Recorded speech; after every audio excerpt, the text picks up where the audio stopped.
Hi there, welcome back to ET. Now you're watching Newsroom with me, Kanishka Sarkar. Well, before we get you more news updates, a quick look at how the markets are faring. First up, the Nifty just about, we have hit that 26,000 mark yet again, and we are back to that 25,999 in just about a few seconds. So yes, swing trade is what we are seeing, swinging between red and green today, just about 0.1% right now. If we talk about Sensex, good 100 points of uptick is what we are seeing. Holding above that 85,000 mark on the Sensex. If you talk about Bank Nifty, better moves over there as well. 137 points of gains is what we are seeing right now, 0.2% gains, trading at that 58,969 level. So yes, that's about the major indices. Back in the green for now. Day of swing trade is what we are witnessing.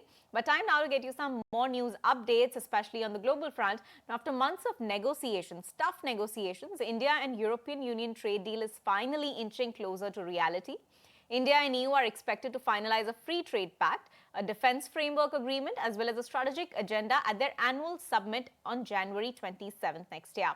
Now, EU is India's second largest export market after US, and this development comes even as trade deal with Trump administration hangs in balance. Sumita, my colleague, is here to take us through all of the details.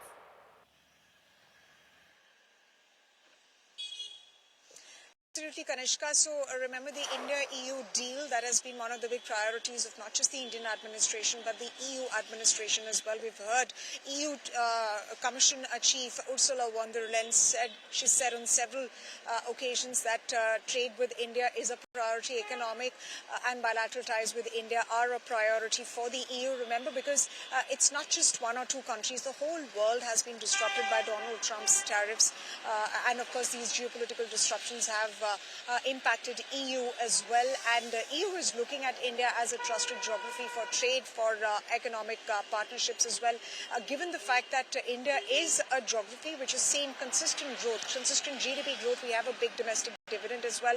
So definitely this is an important priority for the European Union. And earlier this year, when the leaders of both the geographies met, EU and India, they decided that we will be looking at finalization of a free trade agreement by the end of this year. So as far as the free trade agreement is concerned, we're given to understand that at least 10 to 12 of the chapters have found convergence, so whether it's related to agriculture, non-agricultural products. And then, of course, there are some contentious issues, roadblocks, essentially, that have emerged in the past few months. CBAM has been one of the key issues as far as this particular pact is concerned. In fact, a couple of months back when talks were on in their initial stages, there was also a proposal that perhaps we could look at CBAM as a parallel engagement and not as part of this FTA. But we're given, but we need to wait for that sort of clarity to come in. Other than that, steel and auto sectors, they have also remained some of the more difficult issues. But overall convergence has been achieved in 10 to 12 chapters. There are some pending chapters that are pertaining. In November, also we did see the trade team come to India for these negotiations. And of course, we were told back then that EU wants reduction in tax on products like wine, spirits, meat, and of course CBAM was discussed at length. However, India has put its strong position as far as the CBAM issue is concerned. So definitely all eyes are on late January and of course all the developments pertaining to this particular FTA.